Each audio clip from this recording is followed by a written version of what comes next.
dapat pala sabihin sa kanya, hoy, luma na yan, ha? Nabasa namin yan. Saan ganun ang sagot doon, ano? Pero pakikita ko sa inyo, ang malalim na bagay sa sinabi ni Kamenong. Yung malalim. Hindi tayo tutol, kailangan, sa binasa niya. Hindi tayo tutol doon. Yung sinasabi rito sa yung pagtingin, nakamatandang tipan na raw yun. Ano? Nag-aaway sila ni Bert mamaya niyan. Alam niyo kung bakit? Binabasa yun yung nasa labas ng kapantipan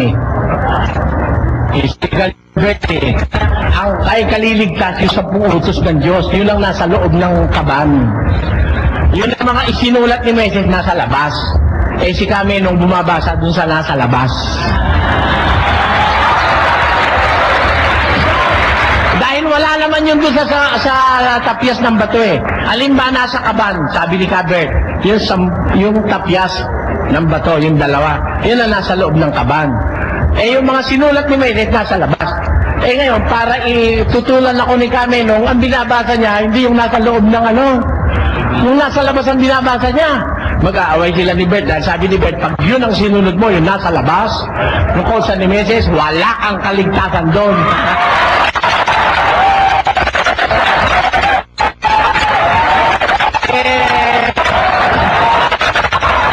Hindi niya mapapatunayan, hindi naman niya mapapatunayan yung pagtul niya sa akin, nabasa niya 10. Tapos talagang takta ba ito? Wala naman talagang takta ba ito yun Ngayon, ang sabi ni Kamen, ang pinag-uusapan daw dito ay 10 utos lang. Hindi pa lang talaga kung ano nag-uusapan namin sa Kamenong. Yung sinasabi niya, hindi pa namin kung ano sinasabi. Kasi sabi niya kanina, hindi lang naman daw ang 10 utos. Isa lang daw 10 utos sa mga pagbabataan at paghatol. Therefore, higit pa 10 utos, ibig niya sabihin kautusan titupan niya. Samantala sa ta, 10 utos naman daw ang utos. At huwag hindi tawang iba pa sa 10 utos. Pinaparatangan ako nun sa punto na yun na nag-i-expect ng topic na wala sa tema. Ang tema ko, nakalimutan ni Kamenong, patunayan ko na hindi na ang 10 utos ang dapat pa rin sa panahon ito. Kaya, I must expound on topics other than the 10 Commandments, right? That's very right. Kasi yun ang tema ko combine dito. Baka lang nalilito si Kamenong. Combine dito, dapat patunayan ko hindi lang talaga 10 utos. Di ba? O ngayon, eto ngayon. Binasa ni Kamenong ang 15:39 ng bilang at gusto kong basahin uli ang talata, mga kapatid. Pakinggan nyo ang 15:39. At sa inyo'y magiging isang tirintas upang inyong mamasdan at inyong maalaala ang lahat ng mga utos ng Panginoon at inyong tuparin, at upang huwag kayong sumunod sa inyong sariling puso at sa inyong sariling mga mata na siya ninyong ipinang-aapid. Ayun. Huwag sa inyong sariling mga mata na siya ninyong ipinang-aapid. Kita mo na doon pa sa lumang tipan, yung mata ipinang-aapid na. Sasabihin ka na bago. Bago talaga itong sa Mateo kaysa sa 15:39. Pakinggan nyo kung alin matalim na bagay dito, mga kababayan. Nako, pagka hindi si kapatid na Soriano kausap ni Kamenong, makakalusot. Alam nyo kung bakit? Ito babasahin ko sa inyo. Makakalusot Hindi ako kausap, makakalusot yan. Ito, sinasabi ko sa inyo, narinig nyo sinabi sa mga tao ng una, huwag kang pangalon niya. Dapat sinasabi ko sa inyo na ang bawat tumingin sa isang babae na taglay ang masamang hangad ay nagkakasala na ng pangangalon niya sa kanyang puso. Nagkakasala na ng pangangalon niya sa kanyang puso. Basahin ko naman yung talatang sinabi niya kanina. At siya'y gumagawa ng tirintas sa mga laylayan ng kanyang damit sa buong panahon ng kanyang mga lahi at kanilang patungan ng tirintas ang bawat laylayan ng kanilang panaling bugaw. At sa inyo'y magiging isang tirintas upang inyong mamasdan at inyong maalala lahat ng utos ng Panginoon at inyong tuparin at huwag kayong humatol sa inyong sariling puso at sa inyong sariling mga mata na siya ninyong ipinang-aapid. Yung mata ng mga Israelita nung araw, ipinang-aapid nila para wag magkaroon ng pang-aapid sila sa kanilang mata, nagpalagay ng tirintas sa laylayan, para yun ang titigan, maalala nila pagka nakita yung tirintas, na doon sila titingin sa Panginoon at wag yung mata nila ang gagamitin nila na kanilang ipinang-aapid. Magkapareho ba yun? Na ang tumitingin sa babae sa mataglay ang masamang hangad sa puso, nagkakasala na ng pangangalo niya? Dito ba nagkakasala na nung ipinang-aatid nila yung kanilang mga mata? Ha? Kakasala na? Binabato ba sila noon? Alam mo, kay President, pag itinuturing ng kasalanan, babatuhin ka na hanggang mamatay. Ha? Ang magpawalang halaga sa kautusan ni Moises. Pakinggan nyo ha? Tingnan natin kung binabato na. Babasahin natin ang Hebreo. Ang magpawalang halaga sa kautusan ni Moises sa patutuo ng 2 o 3 saksi ay mamamatay na walang awa. Kita nyo? Napatay ang magpawalang halaga sa kautusan ni Moises. Ito, ipinang-aapid. Yun ang sabi sa kanila. Ipinang-aapid nila yung mata nila. Pero walang kakatulang sunod. Ha? Ipinang-aapid, lalo na kung wala ka namang ebidensya. O pinang-aapid lang, pero wala namang ebidensya. Kung may ebidensya kasi papatayin hanggang sa mamatay. Pero ang sabi kay Kristo, ang kagay sa puso masamahan, nagkakasala ng pangalo niya sa kanyang puso, mapapasapakulit ka sa kakatulan sa kay Kristo. Magkaiba ang bigat ng batas ni Kristo sa kanila. Ito pa yung isa sinabi niya. 19:17 ng Levitico. Pakinggan nyo, ito yung sinabi, yun ay kang pagkapuot. Matanda na kaya ibago ng kapuot sa kanyang kapatid, nagkakasala ng pagpatay. Matanda, basa. Huwag ninyong kapupuutan ang inyong kapatid sa inyong puso. Tunay na inyong sasawayin ang inyong kapwa. Huwag niyong kapupuutan ang inyong kapatid sa inyong puso. Tunay na sasawayin niyo ang inyong kapwa. Sabi naman Kristo, sinasabi ko naman sa iyo, ang mapuot sa kanyang kapatid, nagkakasala, ay mapapasapanganib sa kahatulan. Binasa ni Kamenong, wala naman pang kahatulan. Batas lang, huwag ang mapuot sa iyong kapatid sa puso. Kahit naman pupuot ka, wala namang ebidensya, hindi ka naman ipatay. Diba? Samantalang kay Kristo, kahit walang ebidensya, kahit may nakakita, wala. Ang kausap ni Kristo ay ang konsyensya. Ang sabi ni Kristo, ang mapuot kanyang kapatid, kakasala ng pagpatay. Magkaiba yun. Ito, papakita ko sa inyo mga kapatid. Yung sinasabi ni Kamenong, matanda na raw yun. Hindi kaya iitulto si Kristo noon? Hindi mo makatating to si Kristo. Narinig yun si Kristo. Sasabi ko sa inyo, ang kapot sa kapatid, mapakasapahan sa kapatulan. Yun na lang datapwa, kayo na matanda na palatas yun. Kung nilagay mo ako si Kristo rito. Sana sabi ng mga Israelita, Panginoon, nabata namin yan. Alam mo kung saan namin nasa yan? Sa labas, sa kaban. Nakawan, mga bakang nagpapasuso, mga bata pa. Mamamatay ka. Paggalang daw dahil kung pagpatuloy ang paglalakbay, di lalabas, pati baka, igagalang mo.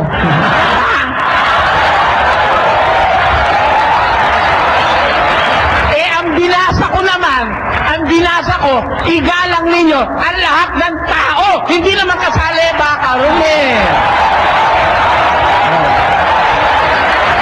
O ngayon, ano ibig ko punto rito. Ang ibig ko punto, talagay mo, yung mga bata bata pa, mahina pa. Ano yun? Ayaw paglakbayin. Ano yun?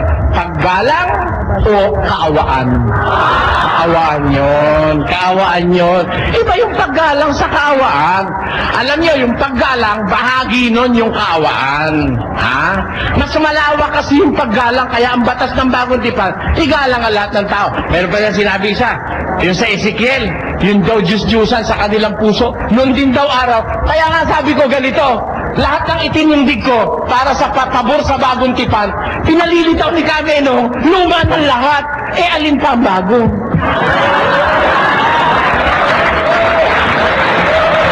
Ano pa bago? Luma na pala lahat Asan ang Bagong Tipan? Nawala. Camino nawala. Luma na raw lahat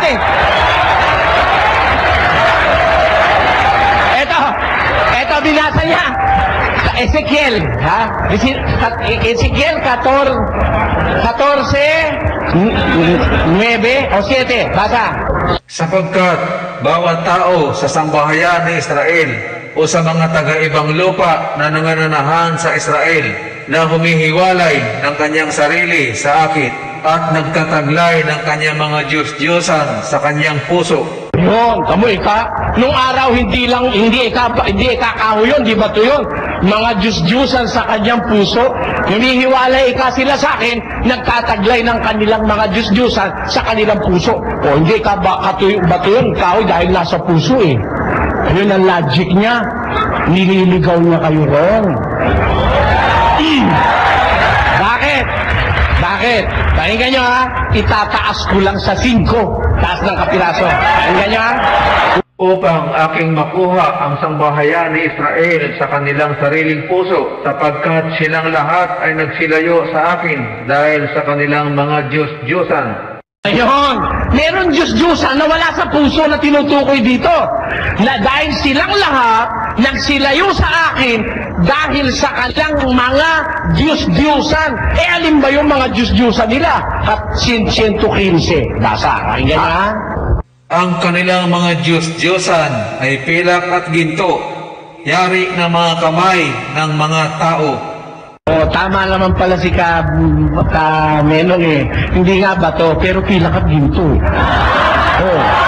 Ang kanilang mga Diyos-Diyosan, pilak at ginto, yari ng kamay ng mga tao. Ano ngayon yun? Sila ay may mga bibig, ngunit sila ay hindi nangagsasalita. Sila may mga mata, hindi nakakakita, may kamay, hindi makatangan, may paa, hindi makalakad, may ilong, hindi makaamoy. Yun ang mga Diyos-Diyosan ng Israel.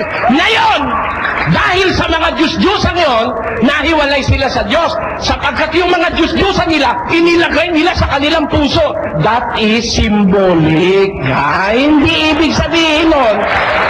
Hindi ibig sabihin nun kagaya ng nasa Bagong Tipan. Nasa Bagong Tipan, yung kasakiman, yung karumihan, yung masamang pita, yung masamang nasa, na iyay pagsamba sa mga Diyos-Diyosan. Categorical yun pinaliliwanag ni Camino, pinaliliwanag niya parang symbolic lang Kasi ang kanilang mga Diyos-Diyosan nasa kanilang puso. Ibig ba sabihin nun, hindi na yun batot, kahoy, simento?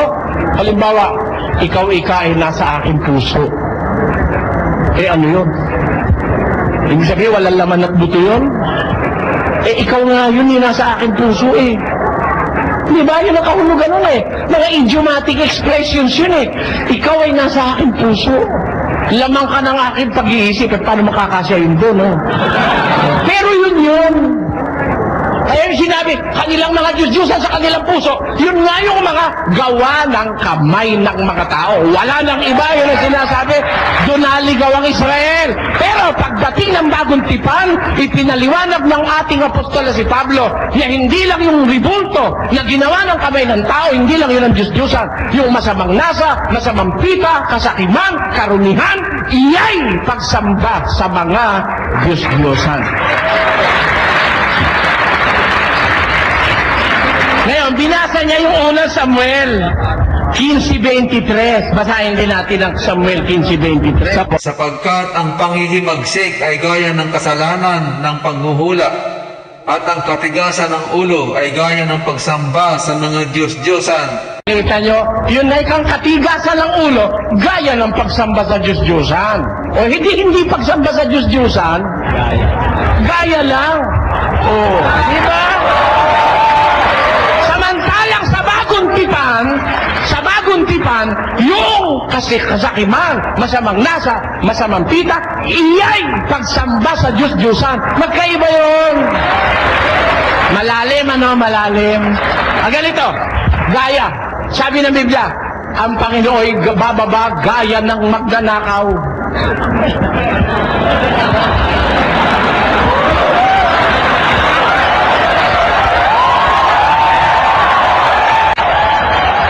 Darating, gaya ng magnanakaw. Pagka kay makamenong yun, si Jesus magnanakaw na.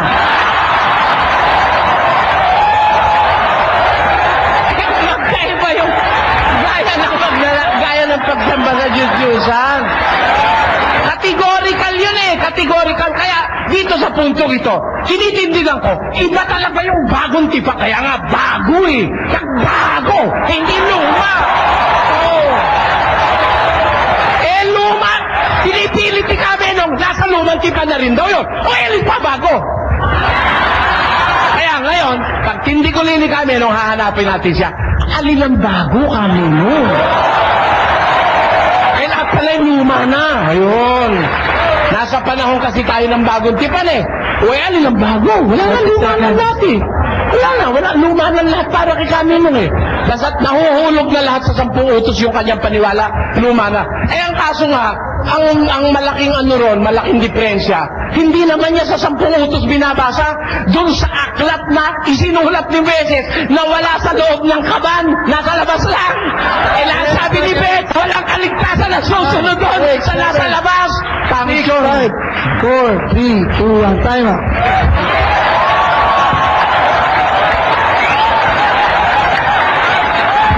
Hello.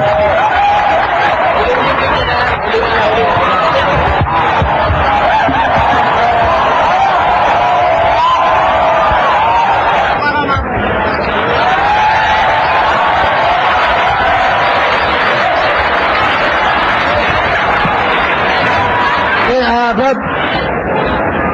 So, ready, go. Time. Mga kapatid, ang Panginoon ay malapit ng dumating. Inulit ko siya.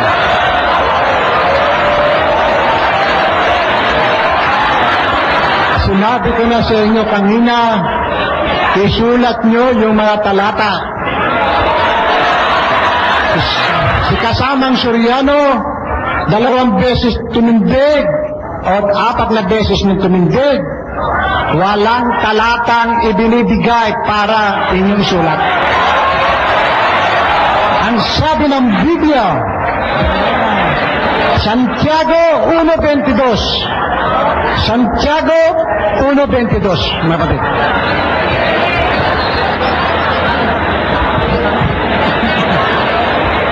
Dapat puwat, maging tagatupad kayo ng salita at huwag tagapakinig lamang ng iyong dinadaya ang iyong sarili. Mga kapatid, mula kanina, puro kayo tagapakinig. Dinadaya ninyo ang inyong sarili ayon sa Santiago 1:22.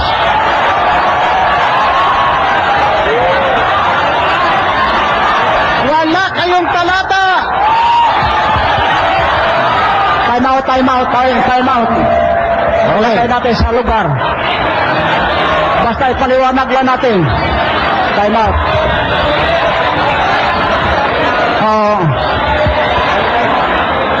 Ang pag-uusap dito, basta ipaliwanag lang natin. Huwag na natin damay ang audience. Okay.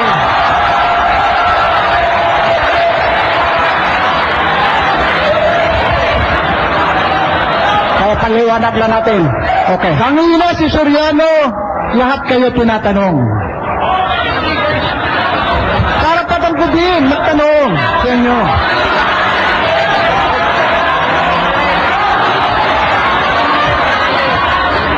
Mga kapatid,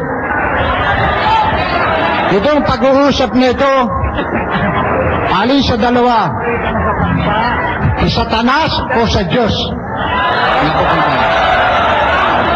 Hindi nakukuha ito sa kantaan o palakpakan. Ano nga ang sabi?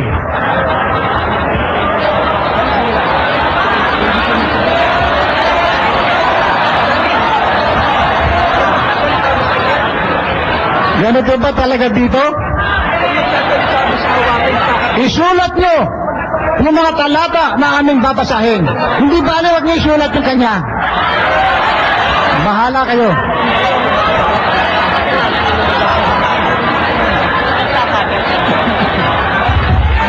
Okay. Hindi mo puputulin ng oras habang nagsasalita si Cabert. Kaya pananagutan ng ni Bert kung bahala na siya magsalita. Tuloy-tuloy po oras ni Cabert. Okay.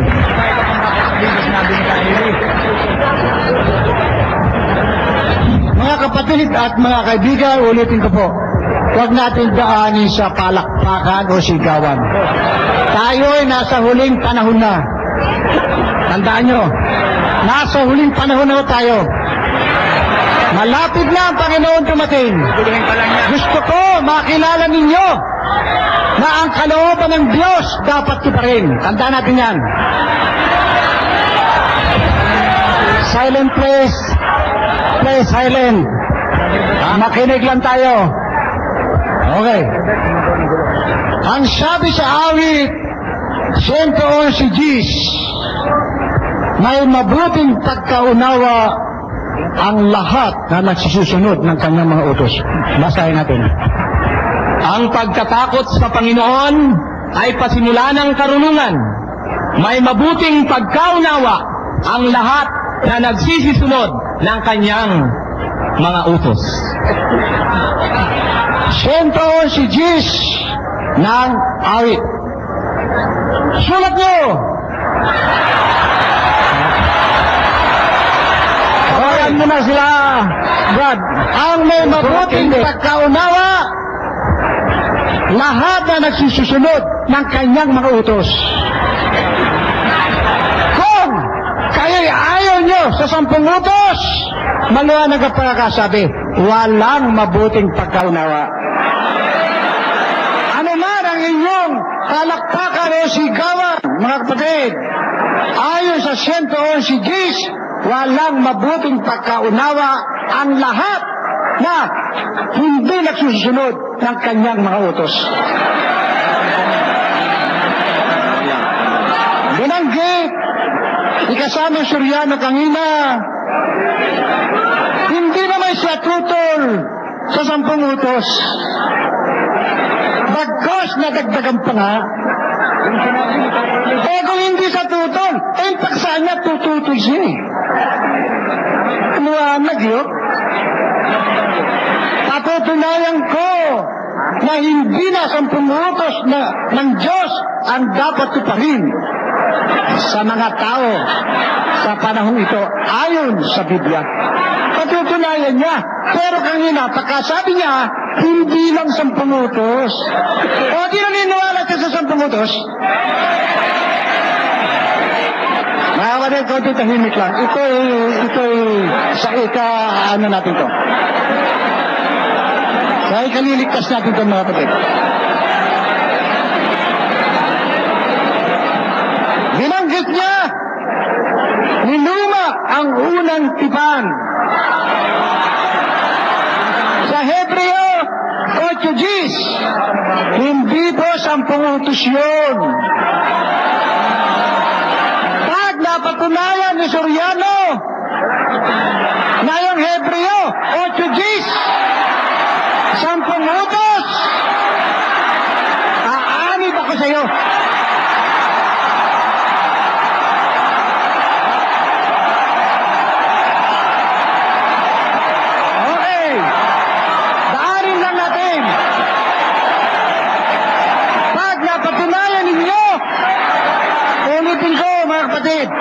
Darating ang araw siguro kasama ninyo ko. Okay, tahimik lang. Ulitin ko po. Wala nang sigawan, wala nang palakpakan. Pag napatunayan ninyo na yung 8 10 utos. Aalis na ako sa Adventista. Ngunit, kung hindi nyo mapatunayan na yun ay 10 utos, umalis na kayo, Kisoriano. Basahin natin. Hebreo 8:10. Hebreo. Hindi ka mga kapatid. Dati ito eh, pag-aaral ito. Hindi kantsawan ito eh. Pag-aaral ito. Sapagkat ito ang aking pagkikipagtipang aking gagawin sa sambayan ni Israel, pagkatapos ng mga araw, 8:13 ng Hebreo. doon sa sinasabi niya, isang bagong tipan ay linuma niya ang una. Napatwat ang nagiging luma at tumatanda ay malapit na lumipas. Yun ang 10 utos ayon kay Brother Soriano. Ayon sa Adventista, hindi po 10 utos. Patunay, yun po ay dugo ng hayop bilang isa sa mga tipan. Bago natin pag-aralan ito, basahin natin muna yung mga tipan. Dito sa Exodo 24:7, binabanggit dito, ito ay tipan din. Tipan. Tatandaan niyo. 24:7. Hebreo. Exodo 24:7. At kanyang kinuha ang aklat ng tipan at binasa sa pakikinig ng bayan at kanilang sinabi, lahat ng sinalita ng Panginoon ay aming gagawin at kami ay magmamasunurin. 24:7 ng Exodo, ito po ay aklat ng tipan. Yung aklat, tinatawag din po yun tipan. Siya. Yung dugo, tinatawag din pong tipan. Exodo 24:8. At kinuha ni Moses ang dugo at iwinisik sa bayan at sinabi, narito ang dugo ng tipan na ipinagkatipan ng Panginoon sa inyo tungkol sa lahat ng mga salitang ito. Dugo ng tipan. Dalawa na. Tipan din yan. Kapatid, yung palatuntunan, Deuteronomio 5:1-3, tipan din yun. Deuteronomio 5:1-3. At tinawag ni Moses ang buong Israel at sinabi sa kanila, dinggin mo, O Israel, ang mga palatuntunan at mga katulan na aking sinalita sa iyong mga pakinig sa araw na ito upang matutunan ninyo sila at ingatan at isasagawa sila. Ang Panginoong ating Diyos ay nakipagtipan sa atin sa Horeb. Hindi pinagtibay ng Panginoon ang tipang ito sa ating mga magulang, kundi sa ating lang mga nangaririto lahat na buhay sa araw na ito. Yun ay palatuntunan. Ang tawag doon, tipan. 4 na. Sa Genesis 17:10-13, tipan din ang tawag. Pagtutuli, tipan din yan. Genesis 17:10-13. Ito ang aking tipan na inyong iingatan sa akin at sa inyo. At nang inyong binhi, pagkamatay mo, tutuliin ang bawat lalaki sa inyo. At kayo'y tutuliin sa laman ng inyong balat ng masama. At ito ang magiging tanda ng aking tipan sa inyo. Yung Ang pagtutuli, ipinanganak sa bahay at ang binili na iyong salapi ay dapat tuliin. At ang aking tipan ay isa sa iyong laman na pinakatipang walang hanggan. yung pagtutuli. Kasi ng mga panahon na yun, pag ipinanganak ang isang lalaki, tinutuli pagdating ng ikalawang araw, tinawag din yun tipan.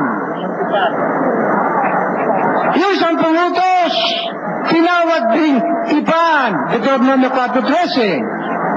Yung dugo, tinawag din tipan. Hebreo 9:20. Maraming tipan, mga kapatid. Hindi basta mabasang tipan, 10 utos. Kaya kung hindi sa isa sa inyo, yung tipan. Baka tayo maligaw. Hebreo 9:20. Ganito po ang pagkasabi na sinasabi, ito ang dugo ng tipan na iniutos ng Diyos tungkol sa inyo. Yung dugo, tinatawag din tipan. Kaya ko hindi sa Jesus sa inyo. Yung bahaghari, tinatawag din tipan. Genesis 9:13. Pinakikilala ko lang, mga kapatid, maraming tipan ang ibig sabihin. Hindi basta tipan, 10 utos. Nabasa ninyo, niluma ang unang tipan. Sigawan na kayo, 10 utos. Hindi po. Ang aking bahaghari ay inilalagay ko sa alapaap at siyang magiging tanda ng tipan ko at ng lupa. Yan, baghari, tinawag ding tipan. Ngayon, ang tanong, ito nasa Hebreo 8:13, niluma ang unang tipan. Ano ba yun? Hebreo 9:18. Ano ba yun? Hebreo 9:18, ganito po ang pagkasabi, kaya't ang unang tipan ay hindi itinalaga ng walang dugo. Yan. Ano yung tipan? Niluma. Dugo. Hindi 10 utos, mga kapatid. Ulitin natin. Ulitin natin. Ano yung niluma? Hebreo 9:18. Ulitin lang natin. Kaya't ang unang tipan ay hindi itinalaga ng walang dugo. Kaya't ang una mang tipan ay hindi itinalaga na walang dugo. Ano na unang tipan? Yung dugo. Ano lang niluna? Niluna ang unang tipan. Dugo ang pinagkasuhapan din.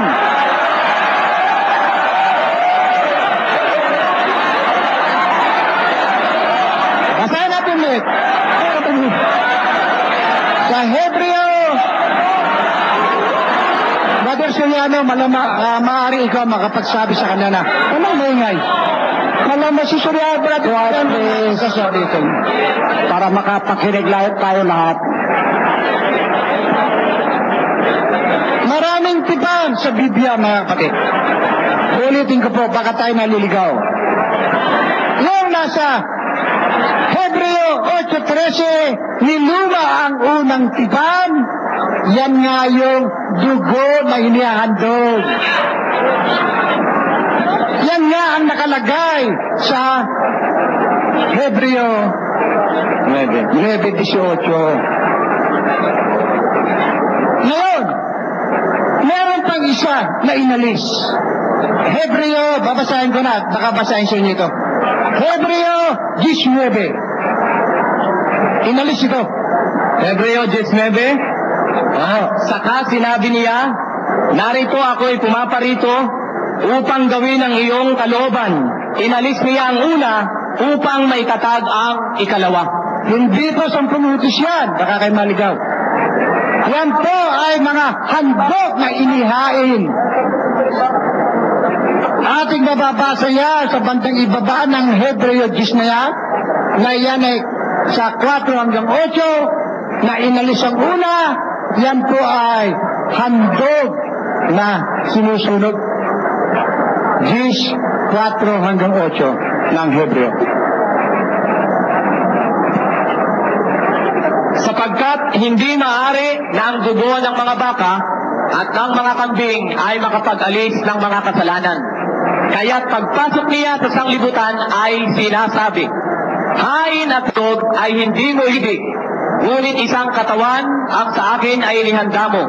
Sa mga handog na susunugin at mga haing patungkol sa mga kasalanan ay hindi ka nalulugod. Nang magkagayoy sinasabi ko, narito ako'y pumaparito sa balumbon ng mga aklat ay nasusulat tungkol sa akin, upang gawin, O Diyos, ang iyong kalooban. Yan. Napakaliwanag, mga kapatid. Ang tinatawag na bagong tipan, dugo ng Panginoon. Unang Korinto 11:25. Sulat nyo. Sulat nyo. Parang awa nyo na. Sulat nyo. Huwag yung tagapakinig lang kayo. Dinadaya kayo ng inyong sarili. Napakatanda naman eh. At gayon din naman, hinawakan ang saro pagkatapos na magkahapon, na sinasabi, ang sarong ito'y siyang bagong tipan sa aking dugo. Gawin ninyo ito sa tuwing kayo'y magsisiinom sa pag-alala sa akin. Yung sinasabing bagong tipan, yan po ang dugo ng Panginoon. Huwag natin sabihin yan yan ang dugo ng Panginoon. Nasa Mateo 26:28 pa rin yan. Basahin natin. Kailangan maging dalawang talata. Mateo 26:28. Last 3 minutes. Ayan. Sapagkat ito ang aking dugo ng tipan na nabubuhos dahil sa marami sa ikapagpapatawad ng mga kasalanan. Yung bagong tipan, yan ang dugo ng Panginoon. Tandaan natin, mga bagay. Yung lumang tipan, ano naman yun? Exodo 24:8. Ano manuan ninyo ito? Ano ba yung lumang tipan? 24:8 ng Exodo.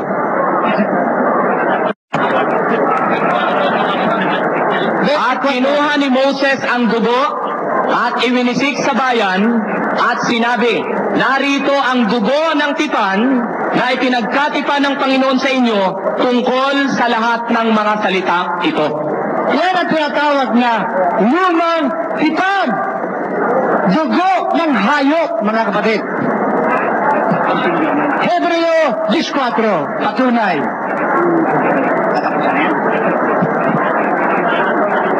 Sapagkat di maaari na ang dugo ng mga baka at ng mga kambing ay makapag-alis ng mga kasalanan. Yan, dugo ng hayop. Kaya pag nabanggit yung bagong tipan, dugo ng Panginoon. Pag nabanggit yung lumang tipan, dugo ng hayop yun, mga kapatid. Nakatalata sa Biblia, hindi natin mapapawalang kabuluhan yan. Kaya nga, hindi basta sinabing 10 seconds. Ang una, 9, 8, dugo ng hayop yan.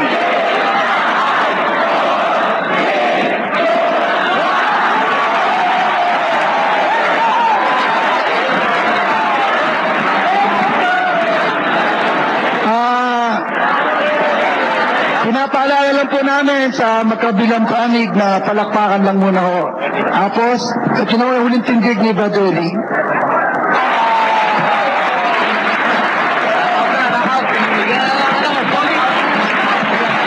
Ito, Brother Lee.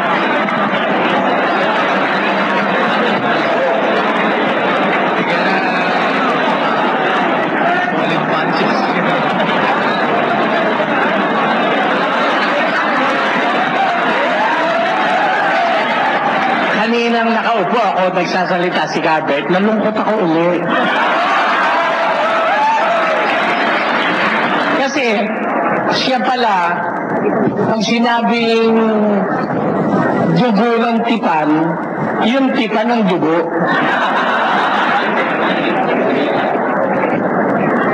Ganun siya kung umunawa sa Biblia. Hindi po tama yung pagkaunawa ni Gabet na yun.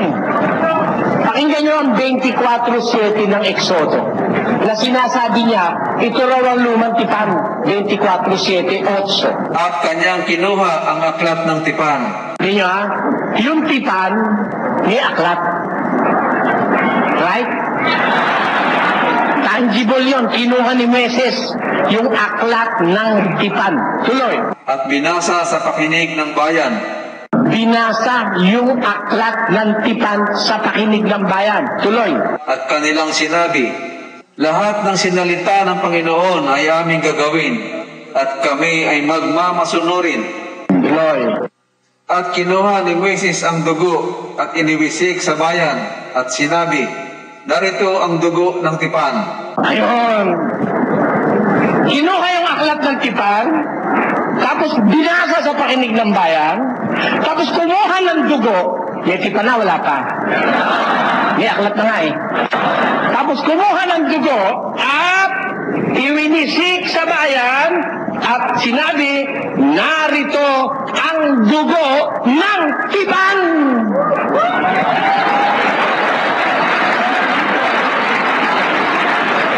Yung bang tipan ng dugo,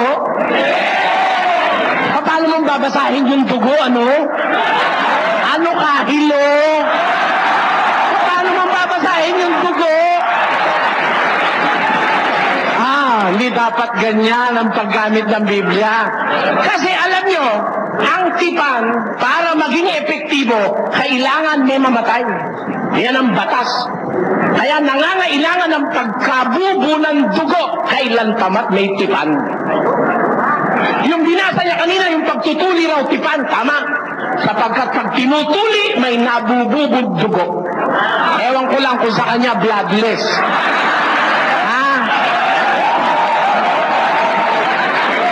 Hindi pwede na magkaroon ng effectivity ang tipan kung walang nabububong dugo. Kaya nga, pati sa bagong tipan, may dugong ibinubo. At ito ay ang dugo ni Kristo. Hindi yun ang tipan. Ang ibinubo sa bagong tipan, dugo ni Kristo. Pero hindi dugo ni Kristo ang tipan.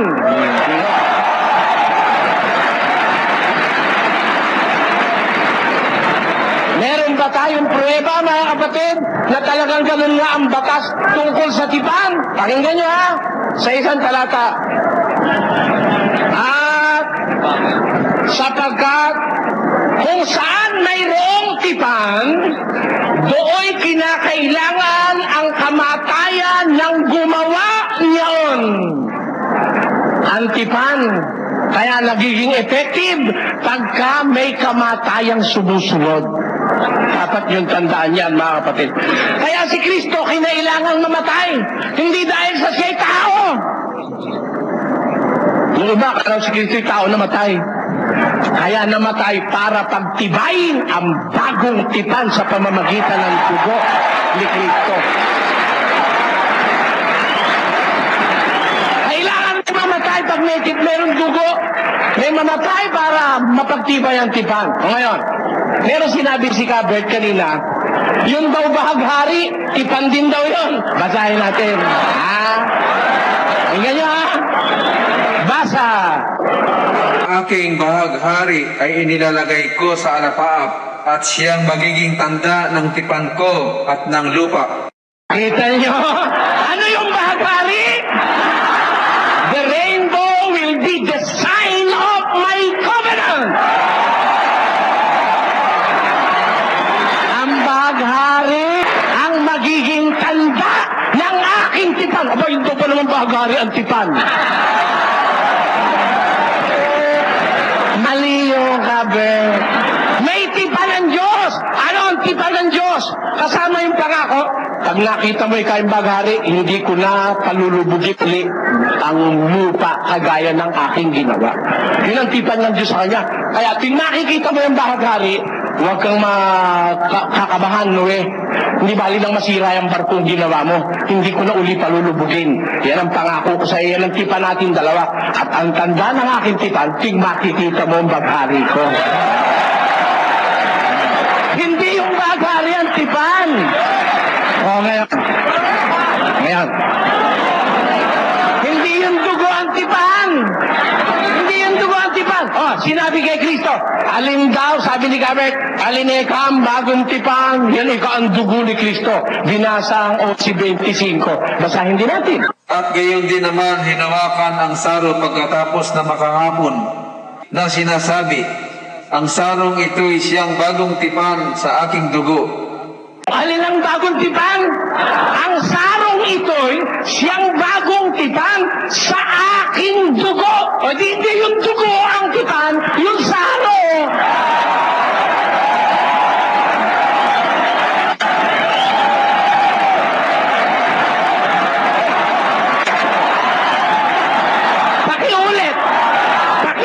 Pakiulit.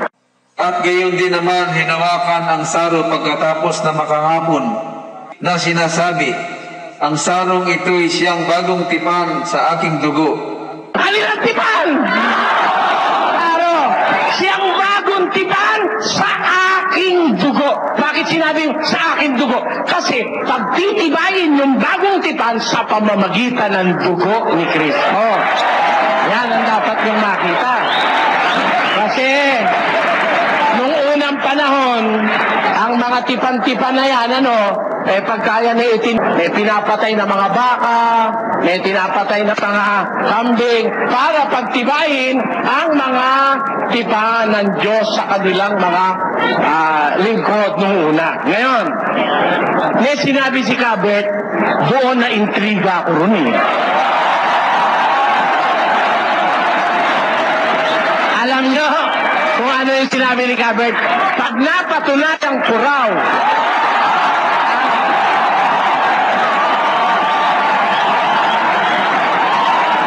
na ang Ebreo 8:13 ay 10 utos, aalis na raw siya sa Sabadista. Basahin natin ang Ebreo 8:13. Pakinggan nyo ha. Doon sa sinasabi niya, Ayan. isang bagong tipan ay niluma niya ang una. Tatapwat ang nagiging luma at tumatanda ay malapit nang lumipas. Doon, Isang bagong tipan ay niluma niya ang una. Tatapwat ang nagiging luma at tumatanda ay malapit nang lumipas. kanino ba sinabi yung bagong tipan? Kanino? Ulit ang talata. Doon sa sinasabi niya, isang bagong tipan, niluma niya una. Ibig sabihin, kung kanino niya sinabi yung luma, doon niya rin sinasabi yung bago. Tandaan niya, doon sa sinasabi niya, isang bagong tipan, niluma niya una. Sapagkat, paano magiging bago sa atin yung bago? Kung wala naman tayo, hindi naman tayo kasama sa una. Diba? Kaya lang magiging luma sa atin yung luma dahil may inintroduce na bago. Amen! Ngayon, ang tanong, ganito. Kanino ba sinabi yung unang tipan na yun ang naluma na doon din sinabi yung bago kaya nga naging bago? Basa. Ganyan, ako babasa. Ako babasa. Special ito eh. Malay mo, makumbinsin ko si Kabet. Ito, 8. Basa. Dadapwat. Ngayoy kinamtan niya ang ministeryong lalong marangal. Tinutukoy si Kristo. Nagkaroon siya ng lalong marangal na ministeryo o pangangasiwa. Bakit? Sapagkat palibhasa siya na may tagapamagitan sa isang tipang lalong magaling na inilagda sa lalong mabubuting pangako.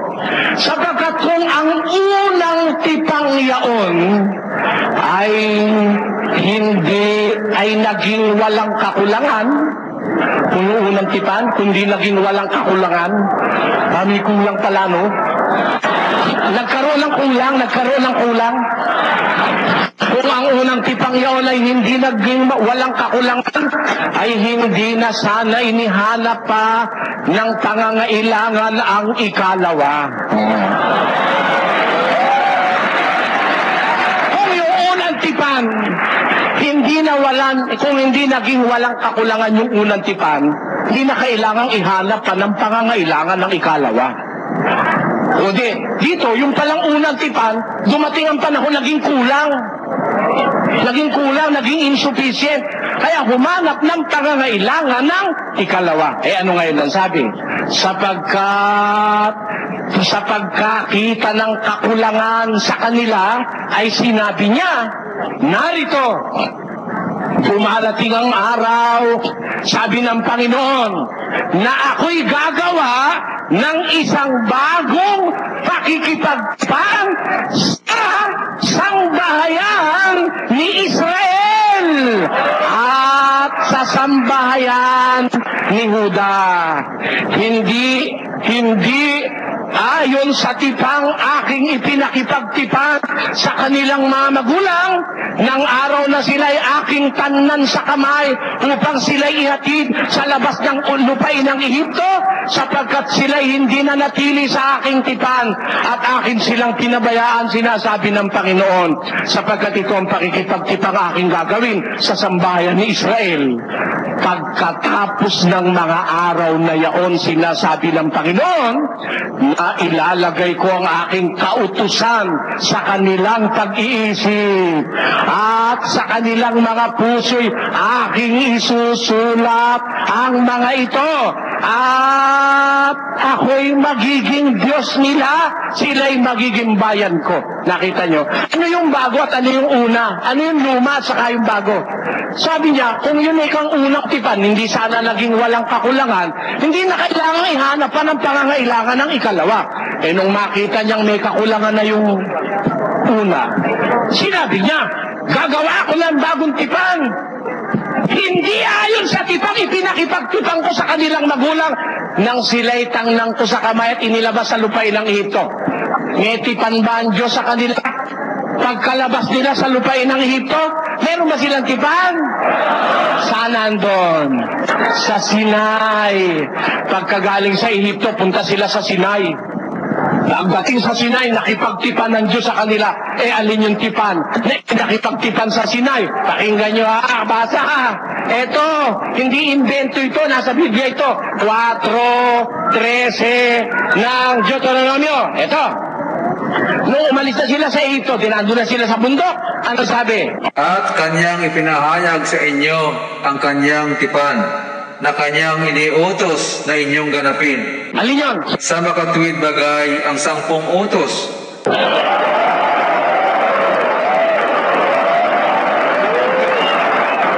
At kanyang isinulat sa 2 tapyas na bato.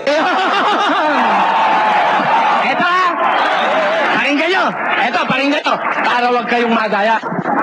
Di umalis sila sa Ehipto. Pagdating sa Sinai, nakipagtipan ng Diyos sa kanila. Alin lang ibinigay na tipan? 10 utos. Sabi ni Kabek, di raw yun. Humanap kayo kung may iba pa na ibinigay paglabas sa Ehipto. Ha? Walang ibang tipang ibinigay ang Diyos pagkalabas sa Ehipto, kundi ang 10 utos na isinulat sa 2 tapyas na bato. Eh dumating ang araw, kulang na pala 10. Dahil kung hindi sana nakakita ng kakulangan doon sa unang tipan, hindi na kailangan ng pangalawa. Eh nung makita wala naman palang, may kulang pala naman yun. Wala naman bawal ang shabu ron eh, no? Sa 10, may shabu ba ron? Wala. Sa bagong tipan may shabu. Oh, bawal ang shabu. Tayo, sabi ng Diyos, hindi ko na ipapakipagtipan sa kanila yung kagaya ng unang tipan ko. Babaguhin ko na ang tipan ko, isang bago na. Ang gagawin ko pa, ilalagay ko sa kanilang puso, sa kanilang isip, susulat ko. Hindi na sa bato. Okay tayo? Talaga ba na yung unang tipan nakasulat sa bato at ang ikalawa nakasulat sa puso? Basa, pakinggan nyo sa 2 Korinto. Yamang nahayag na kayo'y sulat ni Kristo na pinangasiwaan namin, hindi isinulat ng tinta, kundi ng Espiritu ng Diyos na buhay, hindi sa mga tapyas ng bato, kundi sa mga tapyas ng pusong laman. Amen! Kita nyo? Hindi na nakasulat sa bato. Yung pinangangasiwaan ng mga apostol, hindi na nakasulat sa bato. Yung pinangangasiwaan nila, nakasulat na sa tapyas ng pusong laman. Meron pa bang ibang isinulat sa bato, kundi ang 10 utos? Therefore, yun yung lumang tipan, pinalitan ng Diyos sa Israel. Sinulat sa bato. O ano sabi?